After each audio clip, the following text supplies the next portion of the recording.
everyone. Welcome to this week's edition of Justice HQ's Think Tank. If you are looking for tangible tips to grow your practice and the mindset you're going to need to do it, please hit subscribe. I post a new video each week where I interview the guest of honor who has successfully implemented the strategies they're going to discuss with you to scale up their own practice. Today we have we have Adam Savin from Savin Bursk. His practice focuses primarily on workers' compensation and plaintiff's personal injury. Adam, if you could introduce yourself and tell people where they can contact you. Sure. Our office phone number is 818-368-8646. My email is ajsavin@savinburslaw.com. And we have offices in Encino and Granada Hills. Fantastic. And for those of you who don't know this man, you should. And the reason being is because Adam and I actually go back quite a ways, and I was trying a case and we didn't know what to do with the workers' compensation portion of that case, and literally standing in the court, my trial partner and I, Lourdes de Armas, and I ran into Adam. And he gave us the most brilliant strategy that worked so well. Adam, do you remember that? I definitely remember meeting you. We were actually both in trial in different courtrooms in the same courthouse. And Ashley, you're good friends from law school with my co-counsel, one of my teammates here, Ed Morgan. And I don't remember specifically what your workers' comp issue was, but I definitely remember giving you guys some ideas of what to do with it. It was essentially proving, the reasonableness of the charges, and you told us to bring in the work comp adjuster, and we did, and it worked so well because not only did he break down the reasonableness of the charges, but he also broke down what work comp goes through in order to approve the treatment. So it essentially established that the treatment was all necessary as well, and he testified so well, and it was so great for the jury to hear the process that work comp goes through when they are approving the treatment. And it was a brilliant strategy for our crossover trial. So again, a million thank yous for that. This guy knows his stuff, but Adam's road to where he's at now is also filled with really, really successful strategies that he implemented. I got a taste of that yesterday on our phone call, and I'm really excited to share that with all of you today. So maybe, Adam, if you could talk about how you got started in your practice, what it looked like in the beginning for you. Sure. So I grew up with a family of attorneys. My mother and my father are both attorneys. My mom focuses on estate planning, wills, and trust, and my father has done nothing but workers' comp for the past 30 years. And I went to law school with the idea I was going to work for them and primarily do workers' compensation. I spent the first several years of my career exclusively doing workers' compensation, trying workers' compensation cases, doing depositions. And I give a lot of credit to my time in workers' comp because we do participate in lots of depositions, a lot of doctor depositions, and a significant amount of bench trials. And I also had some experience during law school doing workers' compensation. And it wasn't until a few years into my practice that I got sucked into a very complicated child molestation personal injury case that was really the catalyst that kind of drove me away from workers' compensation. And I just enjoyed the concept of personal injury and giving a case up for trial. And that was kind of what happened. So that's interesting because it feels like there must have been something about this particular case that drove you closer to personal injury. Can you talk a little bit about what that looked like for you? Sure. It was a case that came into our office that no other attorney wanted to take. Allegations of a little boy who was molested at school, at a private religious school. And I just, for whatever reason, I thought, let's take this case. The police reports were adverse. Child Protective Services and every agency possible who investigated it came up with, inconclusory. So we took the case. It was my first civil lawsuit I had ever filed and prosecuted. It was some of my earliest depositions. And in this case, I took more than 30 depositions, learned the case as I went along, and just kind of built a case out of thin air, just connecting the dots and breadcrumbs, and had to do very extensive motion work on the case to get punitive damages, which if anybody's ever done a case against a nonprofit religious school, you basically have to prove your punitive damages in the pleading stage and bring your own motion, which is almost like a summary judgment, and prove a prima facie case for punitive damages, which I was successful on. And basically, I didn't really know what I was doing as a litigation attorney. Never done a trial, never even seen a civil trial at that point. Didn't have a lot of connections in CALA or JHQ and the people I know now. And I think that the defense eventually, literally on the doorsteps of trial, settled with me because they thought I was crazy enough to actually try this case without any experience, and they got kind of scared. So it wasn't big by today's means, but it was a significant six-figure settlement, which as a new lawyer was a big achievement for me. And it just kind of, made me realize I like doing these depositions in personal injury cases. I like the motions in limine. I like getting cases ready for trial. And that was when I knew I was like, I need to build a practice focused around personal injury at that time. Is your practice mainly personal injury now with some work comp crossover? So my office, which is the Encino office, we do 95% or more personal injury out of this office. My brother-in-law and my father basically do all the workers' comp. They do exclusively workers' comp. And I handle just the workers' comp cases that have third-party components. So if there's workers' comp being done out of my office in Encino, it's because we have a third-party case. And I would say at least 25% of our cases have workers' comp components to them for our third-party cases. And what is it about, aside from the law in motion and gearing the cases up towards trials, because I know work comp has trials too, is there a specific aspect about personal injury, such as like the client or something to that effect, that drives you into personal injury? Yeah, it's twofold. Number one, I think that the workers' compensation system in California is horrible. I don't think it's fair. I think it's highly, there's just no justice in it. It's not the same. And it drove me crazy that the insurance companies and the defense attorneys can get away with basically murder in the workers' compensation arena, and there's nothing you can do. The judges give them a slap on the wrist. They don't really award sanctions or penalties. And it just wasn't a system I was very happy with, because I felt like I couldn't deliver the level of justice that I wanted to. So the second thing was, and no offense to everybody who does workers' comp, including my sister and my brother-in-law, my father,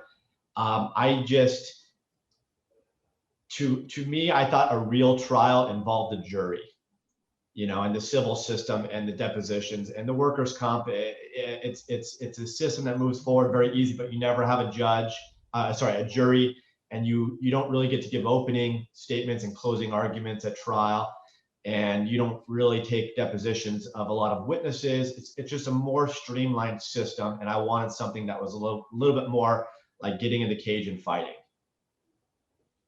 Okay. And, granted, you went to law school with the understanding you were going to work for your parents' firm. So you admittedly had the advantage of having two parents who were lawyers who had a firm. And then, but we all know, as people who own and run firms, that half of it, or maybe even less, is the law, and then the other part of it is the business. Do you think that you had an advantage with respect to running the business aspect of your firm because your parents were business owners? Yeah, I definitely can't say I didn't have an advantage. A lot of the basic things when I eventually branched off and started my own kind of office underneath their umbrella, besides having the ability to have some startup capital to kind of get me up and running, they already knew exactly how to help set me up with the trust accounts and the bank accounts and all the accounting side of things, all the business licenses that you have to get. They already had accounts with, the copy machines, the phone service providers. So as far as being able to look at it on a paper and see everything that you have to do and what your actual overhead's going to be and what workers' compensation insurance looks like and liability insurance, it definitely gave me an advantage. I got to take a look at all that stuff that I think that a lot of people who for the first time go out on their own might not realize all those tiny little micro details that you have to figure out. Okay. And then you got this case that drove you into personal injury. And then you decide you want to branch off and start your own practice focusing in personal injury, right? Yeah. So what led you down that road? Like, it's one thing to have the case, it's another thing to take that case and say, wait a second, I've got something here. I'm going to go start this aspect of the practice. Right. So one of the things that my parents, prior to my involvement in the office, they were very hands-on. They didn't like the idea of hiring additional attorneys and expanding too big, too fast. They had a very close staff that had been with them for a long time, and an office that was already kind of at its capacity for how big it can grow based on the square footage and the office space that they had. And while I was working underneath their umbrella in Granada Hills, I basically had room for my office and one secretary. And that's really all that there was room for. And so I knew that to create a really good team and to build out what I want to eventually do, I'm going to need more space. So I just, before my parents even had an idea of what I was doing, I went out, I found the space, I broke down almost like an entire business plan, how many computers I need, what the internet's going to cost, what the rent's going to cost. And I basically showed them the proposition and said, this is how much money I need to get started for the first year. We'll pay you back. And they said, fine. I signed the lease and basically moved to a new office with a very thin staff that we started just growing exponentially at that point. What do you credit towards your exponential growth at that point?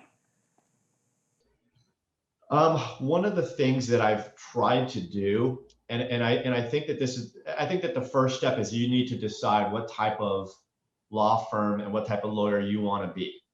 And there's ways to make money doing both, and there's ways to be respected doing both. But I definitely think that, there's one way of being more of a volume business and trying to get a lot of cases and basically turn and burn those cases. And I think that there's people who do that in a way that brings down lawyers. And then there's other people who do that in a way where they're doing a really good quality work and providing a good service for their clients, and they're running a volume business. And that's one aspect.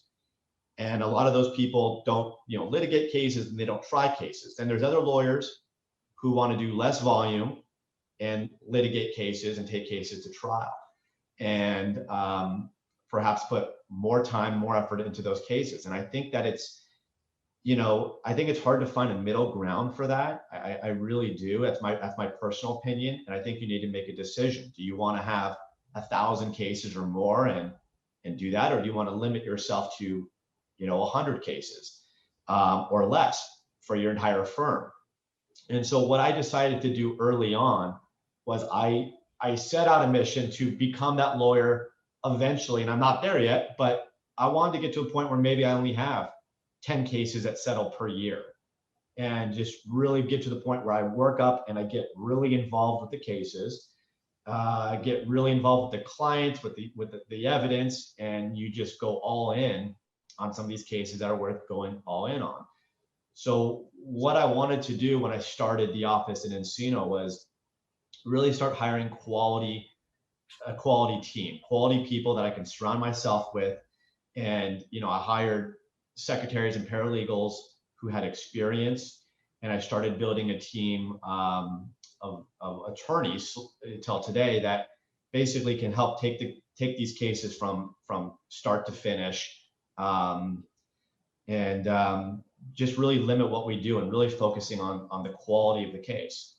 And I think that was a big decision, kind of knowing where I wanted to go and figuring out a way to get there. And I mean, at this point, we have 5 lawyers that are doing nothing but personal injury, and we probably only have 100 cases total between all 5 of us. Okay. So, That's interesting, and I think that you have a point, because I used to work for a firm that had a pre-lit department and then had a litigation department. And I think the pre-lit department ended up being let go of, because I think that the focus of the firm is very important. You almost don't want to be a jack of all trades in this industry. You want to build your reputation on either one or the other. There's very, very good pre-lit firms. I know Brett Sachs recently has expanded his practice to include litigation, but the way that it started, it was all pre-lit. And his focus was on doing really quality work, not necessarily just getting the volume of cases in, settling them for pennies on the dollar, and then pushing them out. Like, he did quality work, which is how he built his practice. And then there are the firms that focus on litigation only. I know a firm that I worked for decided to focus on the litigation only because that's where his credibility and reputation laid. So I definitely think that there's absolutely, some evidence to back up what you're saying. But if you do take that stance and you focus only on being a litigation firm, which reduces the number of cases that you bring in because those cases are more time consuming, do you then set a threshold in terms of the amount of damages for each case?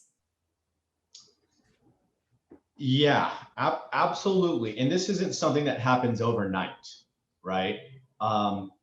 If I went back, and I was actually just looking at this, as I told you yesterday, I was just looking at how many cases we were settling in 2014, 15, 16, 17, 18, 19, in this last year.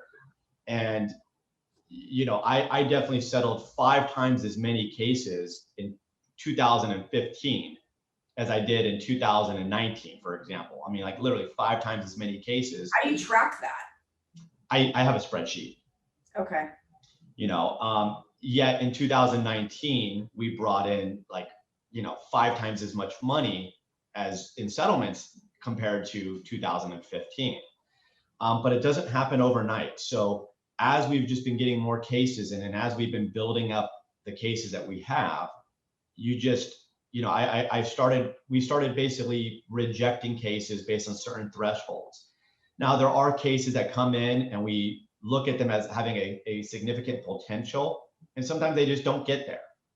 So it's not so much what the damages are of the case. We're looking at what the potential of the case could be, because I think we've all seen cases that came in and you thought maybe it was going to be a $50,000 case and it turns into $1 million case because of things that happen. And the exact opposite happens too. So for example, we might get a case that comes in with a client who doesn't seem like she has that many injuries, but there's significant car damage and she was hit by a semi truck. So we're thinking, look, she might feel fine now, but let's sign it up. 6 months down the road, she might have some significant issues. There might be a brain injury there might be spine injuries. And even though it looks like it might just be a chiropractic, maybe pain management case now, it could evolve into a surgery case. And now we have a significant impact with a commercial policy. So I don't like to judge cases based on what their initial value is. We base them on what the potential exposure and value could be. So, and who does your intake? Is it you, or do you give other people that duty? So one of the ways that my office, we do it, and again, it goes towards the quality and the limiting the cases. We let the staff, we have some paralegals who do the initial just, phone call when the phone comes in, but we do not sign up a case until we've had the attorney completely talk to the client. We actually do quite a bit of vetting. Sometimes we actually want to see photos and medical reports, hospitalization, see what's on the ER records. And we actually take quite a bit of time just vetting the case before we sign up a lot of cases. And it's always the attorneys. So the attorneys are the ones who do the intakes. We're the ones who kind of create what the game plan is going to be. And then after that, we're able to, work with the secretaries to kind of execute the game plan. So, do you have like a checklist that you use, or is it more of a holistic per case basis? Definitely more of a case basis. So we don't have a lot of forms that we use in our office. All of our discovery demand letters, we don't really have a template type of atmosphere here. Everything is just kind of custom tailored to our clients. Aside from the initial rep letters, to the insurance companies, everything else is just we kind of do it as the facts are coming in.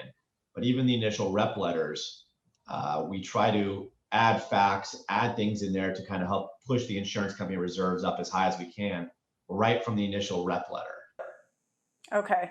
Now, looking at the Adam that just decided to put together a business plan and start his own, he moves into the new office. He's got some crossover cases to the Adam today who has, I don't know, how many employees do you have today? Our total office, just the PI section, we have about 10 secretaries and 5 attorneys.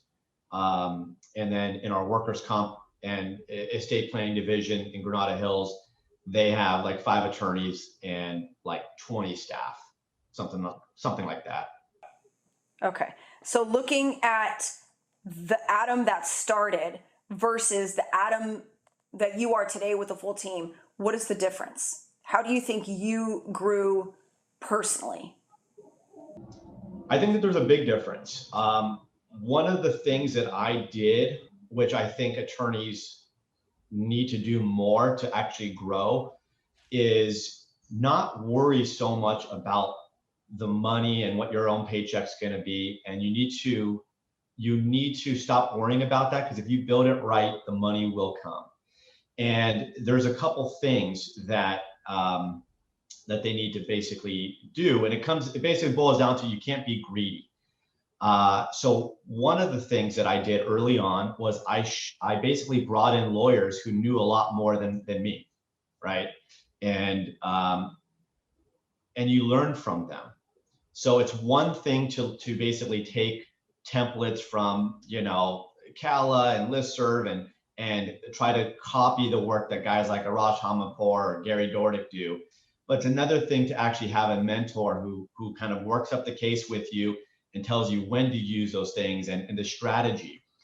And it's really perplexing to me that lawyers have sometimes these 7 or even 8-figure cases, and they don't want to bring in guys like Bob Simon or Arash or Dordick and any of the big names, because they don't really understand the real value that some of these guys can bring, not just to the case, but to you as an attorney learning. And so one of my first things I would say is, in my early years, I definitely brought in a lot of attorneys. I didn't limit it to one special guy. And I brought in a multitude of attorneys to work with them on cases, and I learned from them. And they definitely brought a lot of value to my cases. They probably more than tripled the value of the cases. And what ends up happening is you just learn their strategy, you learn what they do, and it helps you build confidence, because you kind of learn at the end of the day that there is no special secret. These are just guys that learned how to litigate cases. They learned the timing, they learned strategy, and they learned how to, apply pressure like anything else. And once you learn how to do that, you can start doing it yourself. And what that also does is you start getting significant settlements, and you could take that money and reinvest it back into your business. So that's like the second thing is, as a young attorney, as I started getting in bigger and bigger settlements, I, of course, had dreams like every other person who wants to make money. I wanted, big houses and fancy cars and to go buy, fancy clothing and do all that stuff. But you need to put the money back into your business, and you need to keep investing it until your business is doing what you want it to do. And then you can start to have fun. At what point did you, now I know in the beginning you were referring cases out. Were these the crossover cases that you're talking about? I mean, if you're referring them to those guys, those cases must have enough value in them. Most of my cases, for example, are referred. So I get a lot of low property damage, low medical special cases as an attorney who's getting cases referred to me. So if you're getting the cases that you're able to refer to the bigger fish, were they the crossover cases from your work comp? Some of them were, and some of them weren't. They were just basically some of my earlier cases, a few cases that I thought could be 7-figure potential, that came in, that some of them started smaller injuries that kind of just snowballed into bigger injuries. Yeah, so I definitely had to wait. It was a long time before I had my first 7-figure case. It was, I would definitely say I was doing personal injury for probably at least 3 years before I had a case that had a 7-figure potential. So be patient. Yes, it's definitely patience. I look back and it's funny. I look back at the settlements where I used to have $5,000, $10,000, $15,000 settlements. I still remember the first time I settled a case for $100,000, and then I remember settling, a 7-figure case, and it just kind of kept going up. And it's just your own practice, your own reputation. You start building that up, your own word of mouth. And again, going back to not being greedy, some of the cases that I knew younger attorneys had that I thought could be 7 figures, I let them bring me in and gave them very favorable terms, because I recognized that I couldn't have a deal with them, the same type of deal that they might get if they went to, a Brian Panish or anybody else, right? So I had to give them favorable terms just to kind of get my foot in the door. Where we might take a case where a client, a good example is a case where a guy had a back surgery, and there was $1 million policy. It was hit on his bike, and the referring attorney, I basically agreed to give him like 60%, and I took 40%. But I did 100% of the work, because the best offer they had on the table is $250, and it wasn't going to go anywhere. And I said, I can get this thing up to $1 million. Just watch. And that's exactly what we did. So again, it's not about, it's about building the reputation, learning how to do it, because not only are you building the reputation with those referral sources, and you don't always have to give them that 60-40 deal or 50-50 deal, but I'm also building the reputation with those insurance companies and those adjusters and those defense attorneys as being a guy who gets brought into cases and works them up until they pay what you think the case is worth. Okay, and you may have already answered this question, but if you were to give advice to a younger attorney, and if they were to come to you and say, hey, Adam, how do I start getting higher value cases? Is that what you would tell them? Would you add anything to that? Yeah, so again, there is no trick, okay? It's like anything else. It's like any other profession. You're not going to be a new attorney with limited experience and just getting 7-figure, 8-figure cases walking in your door. You might get lucky and get one of those, but the way to do it is to build your foundation. And basically, one of the things that I've talked to you, Ashley, about is those bigger exposure cases, they take at least a small team. And I think that if you're a solo and you don't have a paralegal or a secretary or an associate attorney, you probably shouldn't be trying to handle cases that are, $5 million to $15 million or higher. I think it's very dangerous. I think those cases are very hard, and it takes a team. And those are the types of cases you want to bring other attorneys into. As you start building it, I look back 3-4 years ago, I was the attorney that was bringing other big guys in, to help me work up these cases, help me go to trial on these cases, and I was learning from it. And you fast forward 4 years later, you know, now we're getting about, you know, maybe 30 to 40% of our PI cases are coming in as referral sources from other PI guys, other work comp attorneys, some criminal attorneys. And the referral cases that we're getting, most of them are 7-figure cases. We've also built our reputation with some of the doctors. So we've actually had some doctors referring us cases.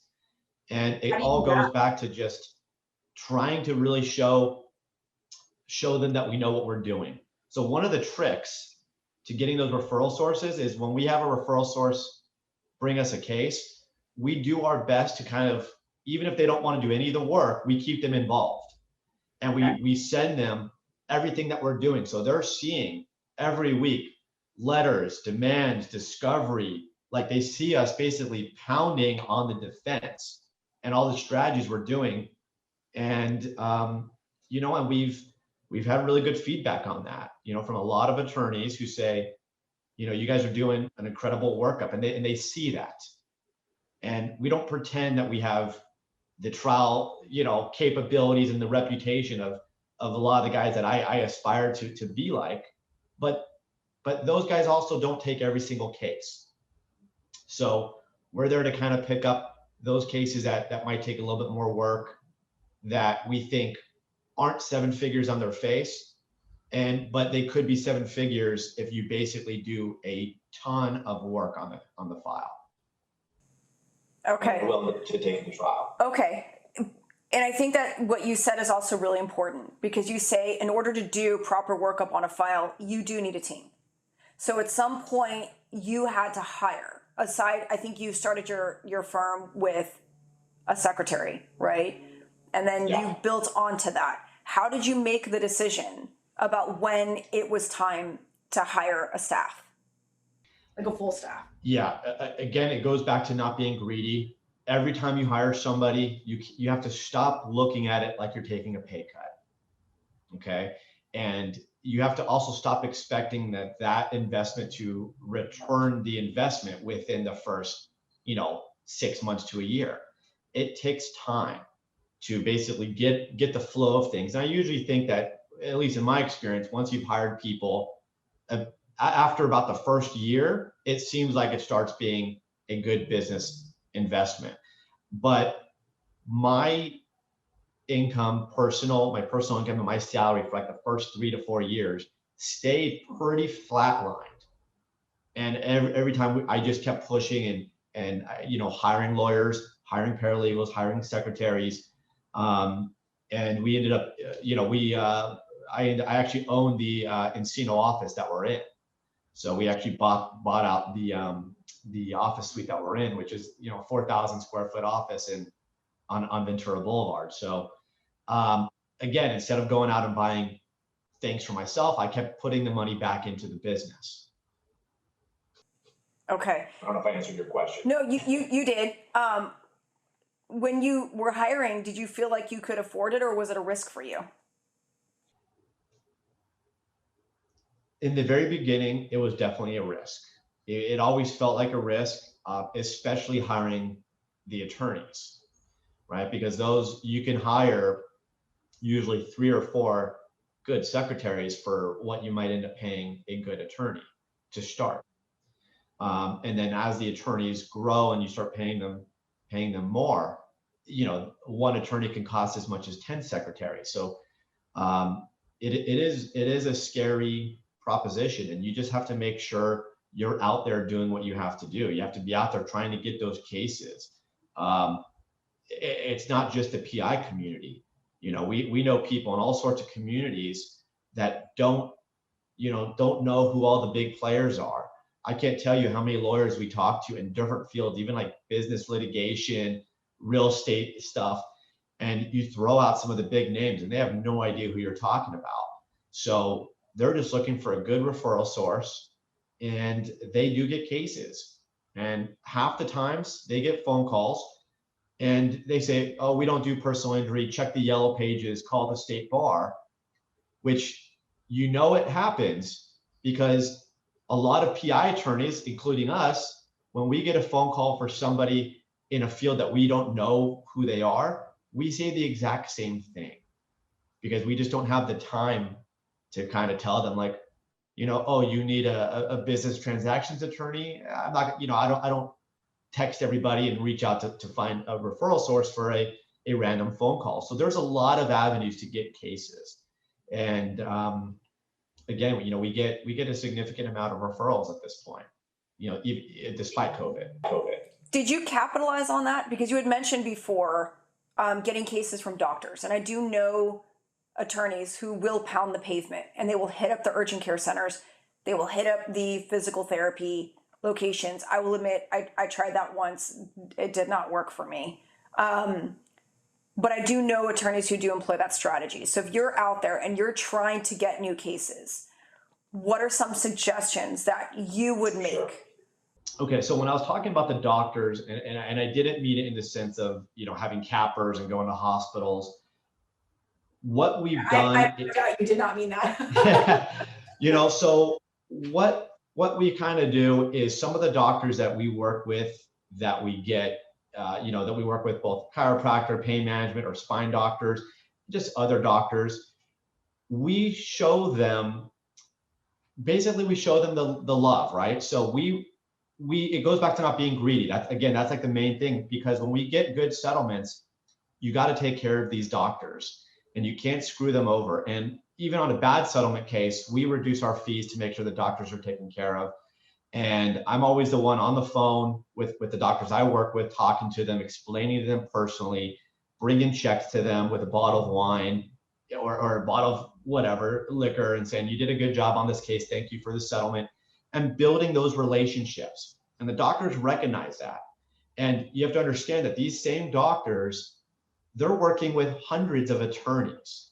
But if you could stand out among those attorneys, these doctors, they do get cases of people who refer them patients, and there's no attorney yet.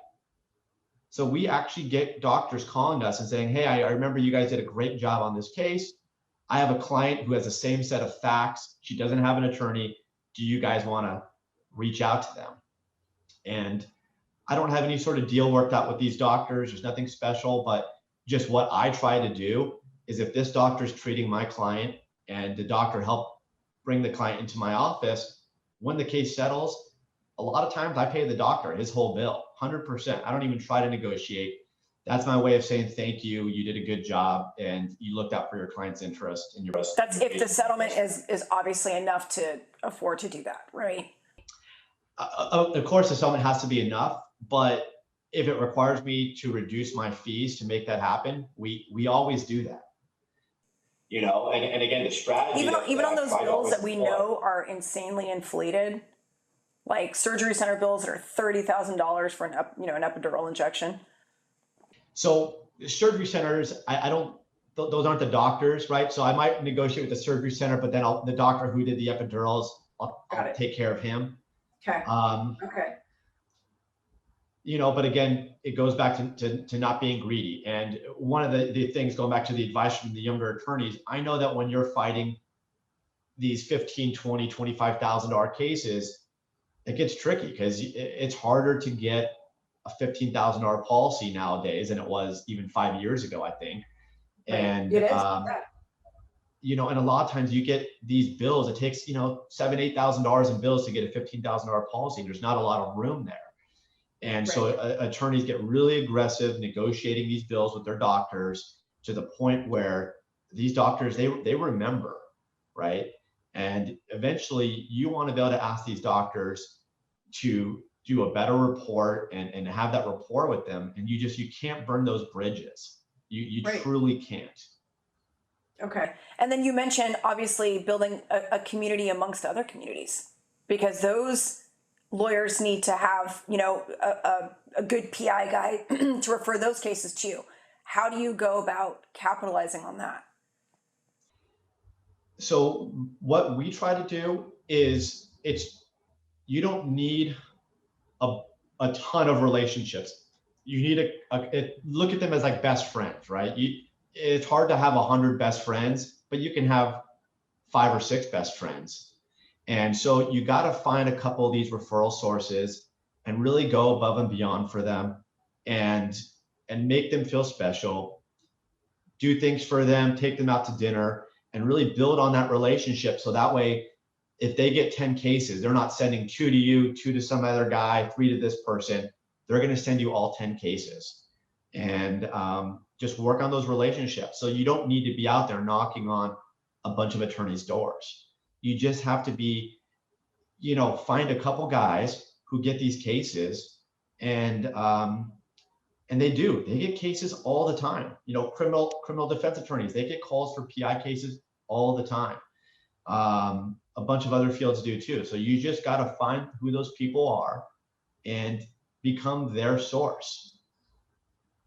Got it. I think that's brilliant. And then in terms of the other thing, other strategies that you took to get cases when you started, you built relationships with a solid core group of attorneys that practiced in other areas. You built solid relationships based on integrity with your treating physicians.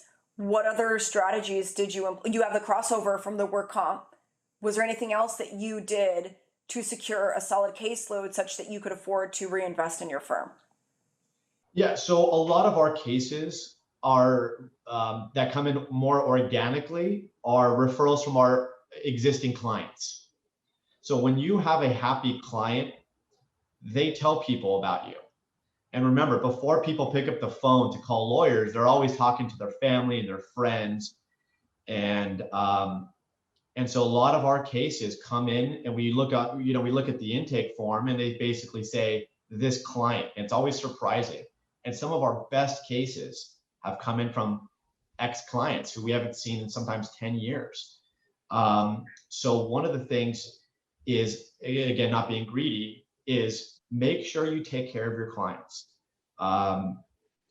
We have a thing that we do in our office, is that we do our best to never have a fee that's bigger than what the client gets at the end of the day, that they get to take home.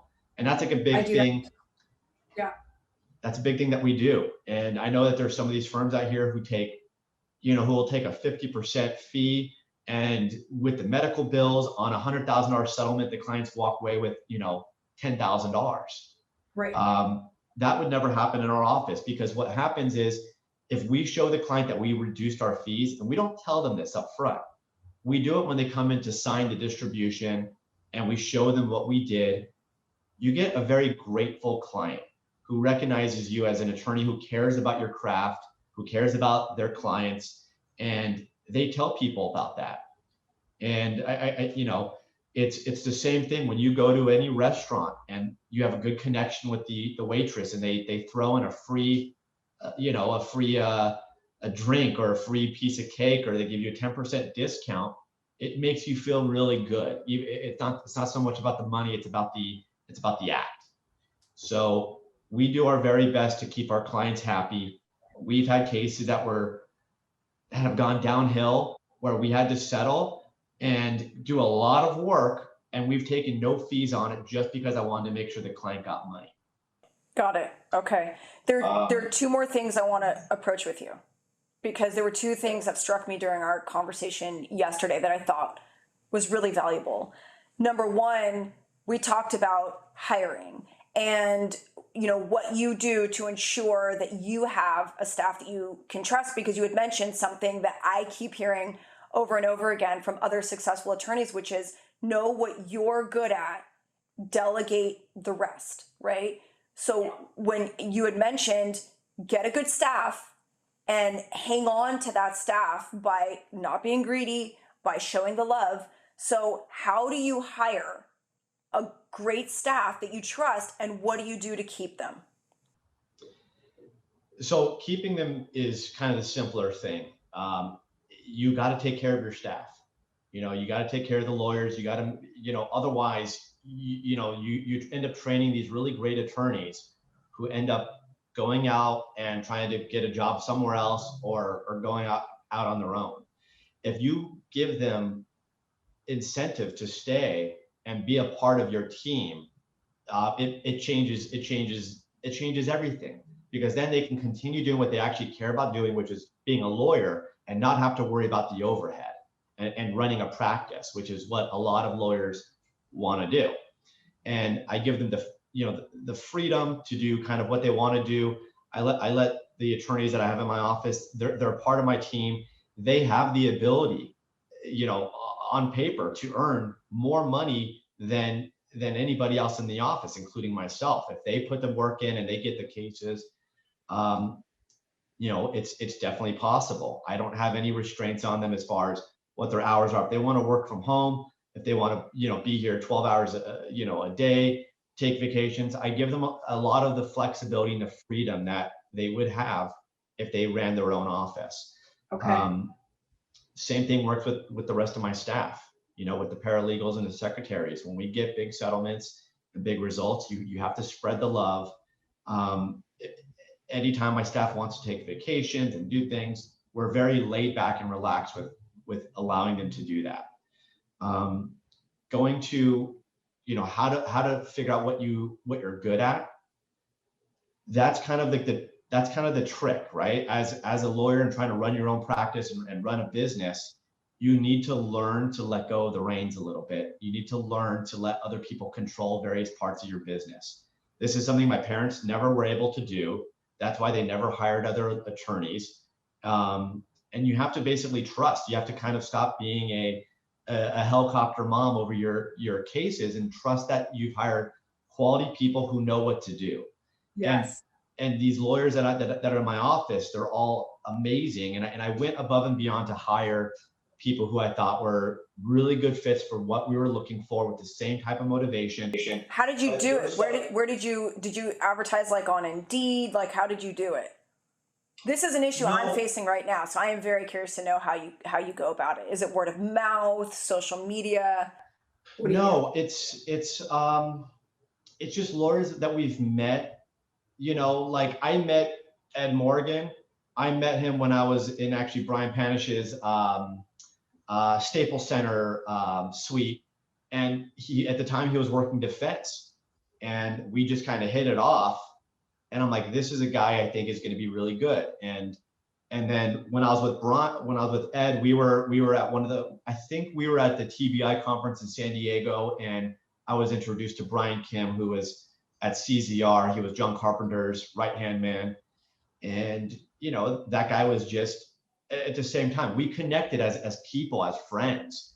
And he had the same type of interest. And so these are all people, all the lawyers we have in here are people that we kind of met. We weren't looking for lawyers, but as soon as you find somebody who you think is a good fit, you just have to make that move and say, I want you on my team. Funny, I was at that TBI conference when I ran into Ed, and he told me about his move with your firm, and he was so excited. So I do remember that.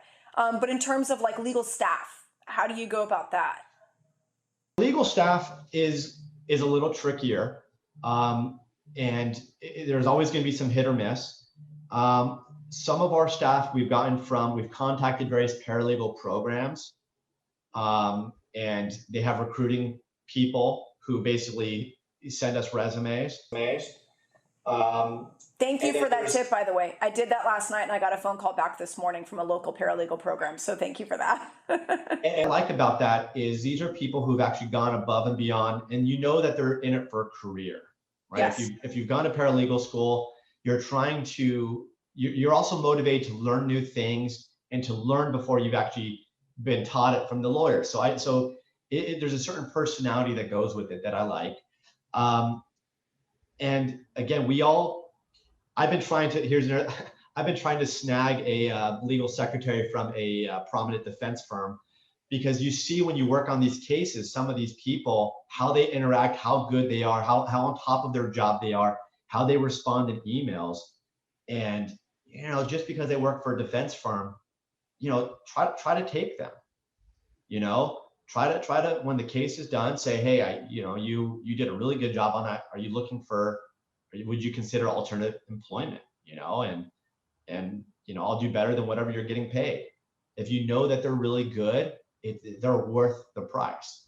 Sure, of course. I think that's a good point, because I've tried it both ways, where I did hire someone who had more experience and I paid more, and I was utterly disappointed.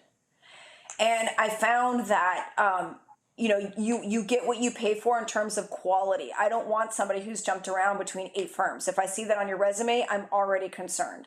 I don't want somebody who is looking to go to law school, because unless I'm looking to hire you as an attorney, this isn't your career goal, which means you're not going to be as invested in it. So I do think that, you got to go, at least what I'm learning now is you got to go with your gut when you're interviewing these people in terms of how hungry they are. Another lesson I learned is you've got to follow up with the references. Confirm. I know it's very limited in terms of what you can learn from references, but at least confirm, their employment. And if that other person chooses to share with you, they do. So I think that's really good. The last thing I wanted to touch on, because you had mentioned this last night, was the benefit of Yelp in terms of getting clients. Can you end our discussion repeating what you told me last night, because I really liked it? So our firm does very little advertising on Google and anything else. We do the basics with the websites and SEO, but I realize that I can't compete with, the big guys who are, running the big mills, because they have millions of dollars into these advertising, and it's very hard. And I'm not a tech guy at all. So, for whatever, huh? I hear you. I'm not either. Yeah. Building out a MySpace was the best thing I've ever done on the web. So right. I've been trying to talk Tally into teaching me TikTok. She offered. I need to take her up on it and teach me how to TikTok. Yeah, I have no idea. So for whatever reason, Yelp has been a really consistent source for us. It's relatively inexpensive to have a premium profile on Yelp. And what it does is it kind of forces you to make sure your clients are happy, because you're not going to ask unhappy clients to leave you a review. Sure. And I do think that a lot of people still look at it, because Yelp is, when you see reviews on somebody's website, you consider the fact that those reviews, they've picked their best reviews and not their crappy ones. But on Yelp, it's really hard to get rid of crappy reviews. It's impossible in some instances. So if you really want to see how somebody is doing, you can always look at their Yelp, and it's a pretty good reference, I think, for the average Joe. It also they do significant SEO and all that stuff. So when somebody types your name or your firm's name, that will pop up on that first page, and they can read all those reviews. So for whatever reason, I don't know. We don't spend a ton of money with it, but we do get quite a few people who say that they found us on Yelp. And Amazing. I've talked to these people, and some of them are just Google searching and then they find us on Yelp, or they hear about us and then they go to look at us up on Yelp, and that kind of validates whatever referral that they were given by a friend or family or anything else. So I definitely do think that, as many people hate Yelp, it's been good to our office, and we've had calls that were significant injury cases from Yelp. Amazing. Adam, thank you so much for taking the time to be here today and share some of the tips that you used in your own practice. Really appreciate your time. Again, please reach out to Adam if you want to follow up on anything that he talked about today. He's happy, to help you in any way he can. You can contact me at ashley@lakenlaw.com. That's ashley@LAIKEN law.com. You can find me on Instagram at Laken_law_group. And you can find me on YouTube by my name, Ashley Laken. Adam, thank you so much. And for all of those who joined today and who are watching this YouTube episode, sending you lots of love, joy, and success this week. We will see you next week. Adam, thanks again and have a great week. Ashley, thank you so much for having me on, and you're a rock star for putting this whole thing together. Thank you. So thank you very much. All right, guys. See you next week.